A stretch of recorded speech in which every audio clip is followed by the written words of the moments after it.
Now at 9, tracking a DMV first warn day with a line of storms impacting your region overnight. Forecast coming up.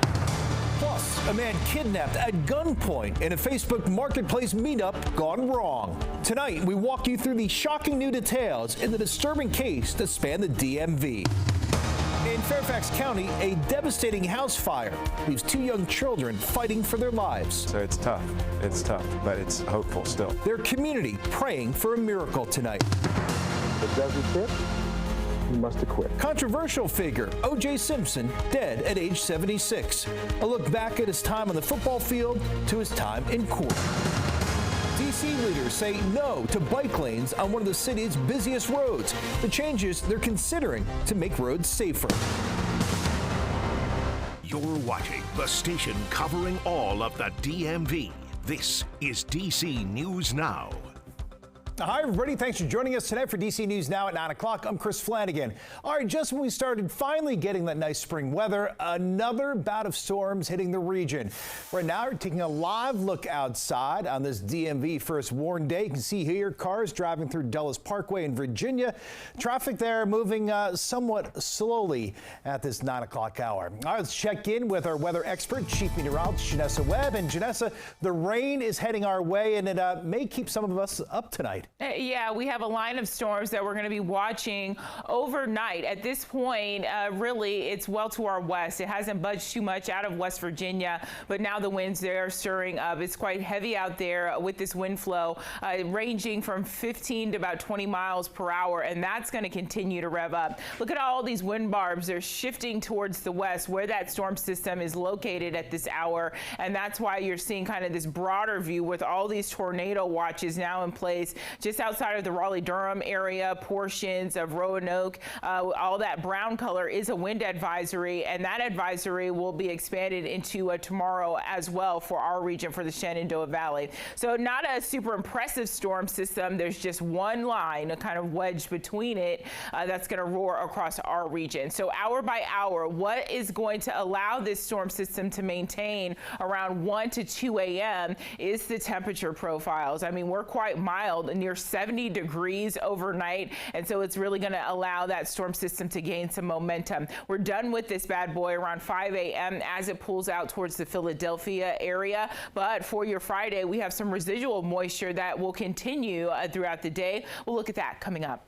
All right, Janessa, we'll see you then. O.J., legendary football player made infamous during a sensational died at the age of 76. Kyle Payne has a look back at his life from his football career to the courtroom.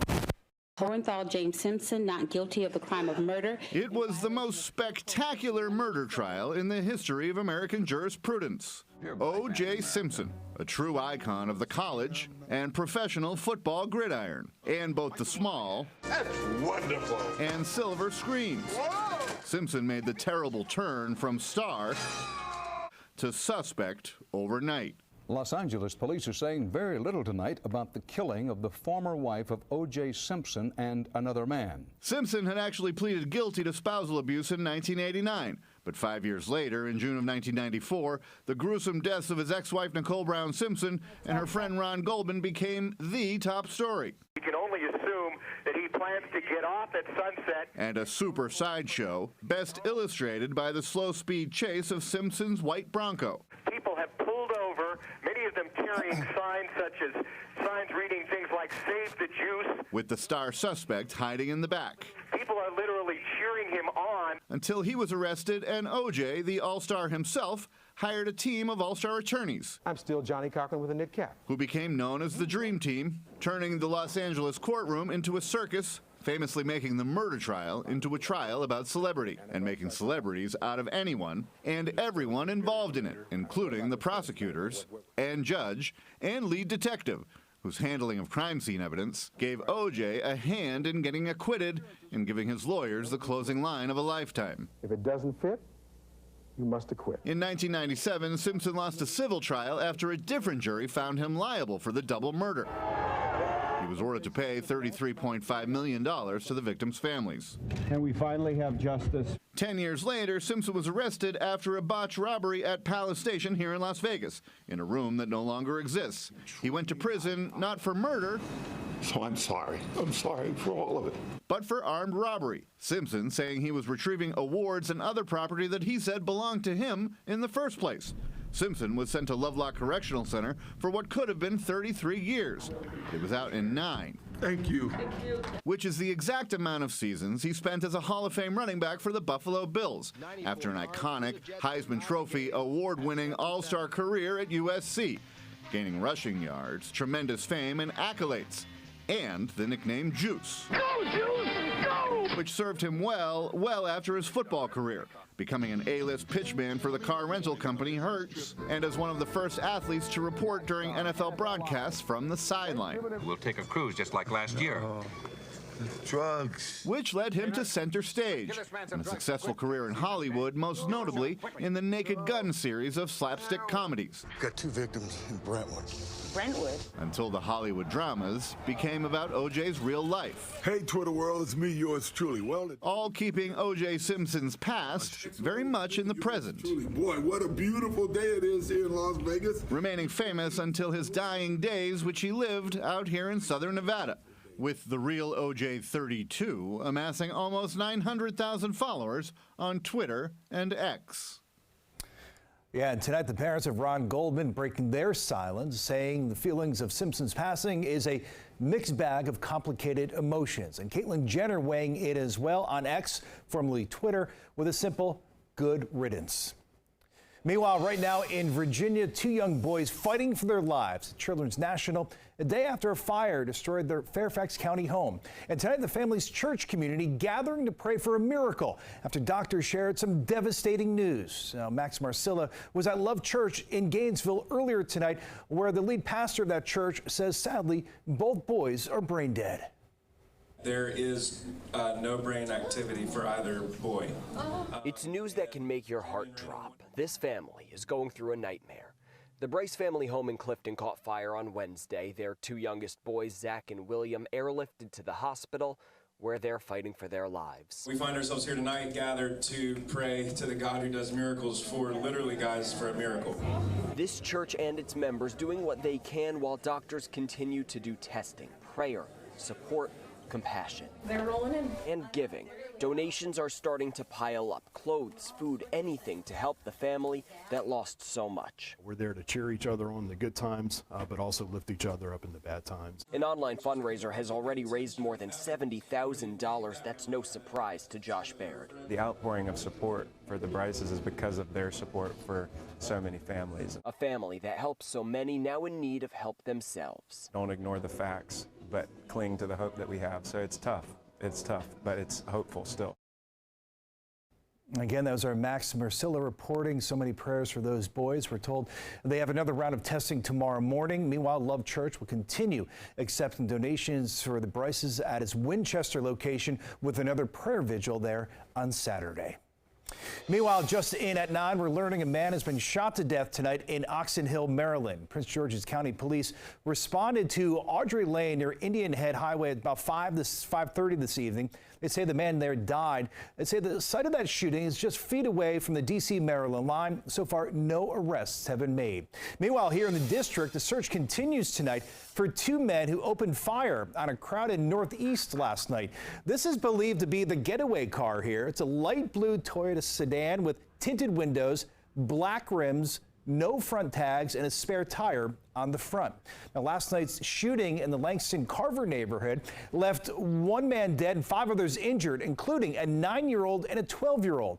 The man who died has been identified as 29-year-old Albright McLeod. DC News Now spoke briefly with his father, who says the family is reeling tonight. Neighbors we spoke with say crime, well, it's overwhelming the city. It's the whole city. It's outrageous. And it's the times that we live in. It's not because of our government to a certain degree.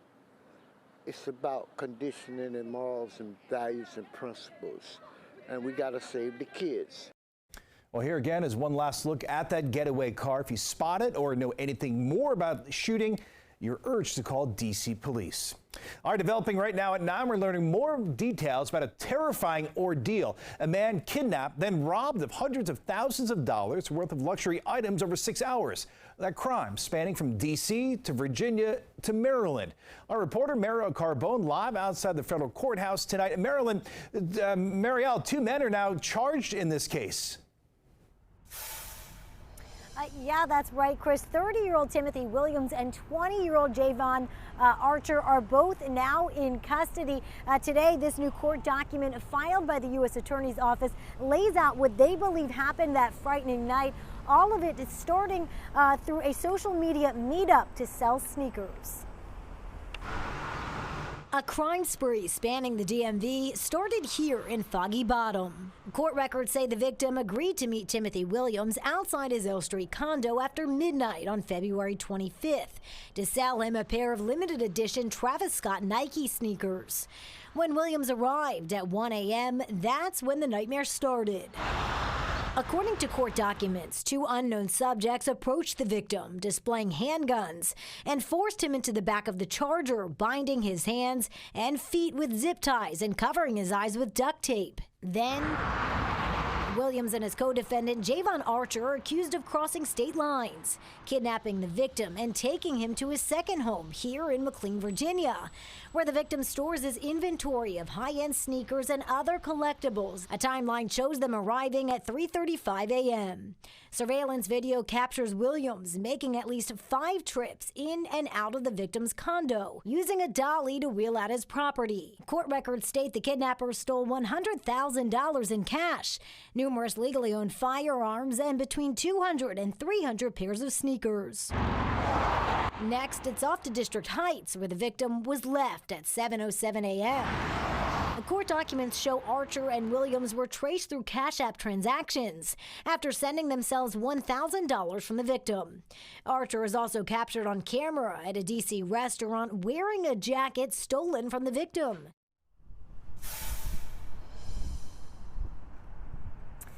And now both men, they are in custody, as I mentioned, charged with kidnapping and attempted kidnapping. I did reach out to attorneys for both men. An attorney for Archer does tell me that his client is innocent until proven guilty in court. Chris, one thing to note, according to these court documents, there is a third person wanted in this case, but at this point, they have not been identified.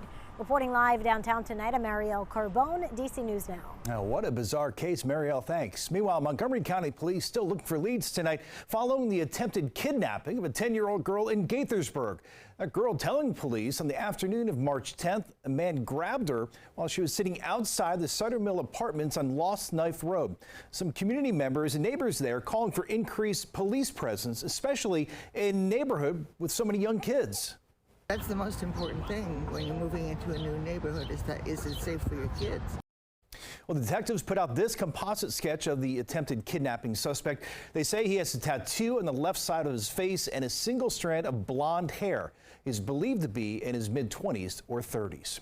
And we have a commuter alert tonight. Amtrak construction work will lead to major changes to the Mark Penn schedule. So starting Monday, April 29th, the Maryland Department of Transportation says riders should expect schedule changes between Baltimore and DC's Union Station. That work will require complete track closures between 11 at night and 5 in the morning until November. As a result, several Mark Penn line trains will modify their departure times. Some won't operate at all, while others will be renumbered. To view a full list of the changes, you can visit our website at dcnewsnow.com.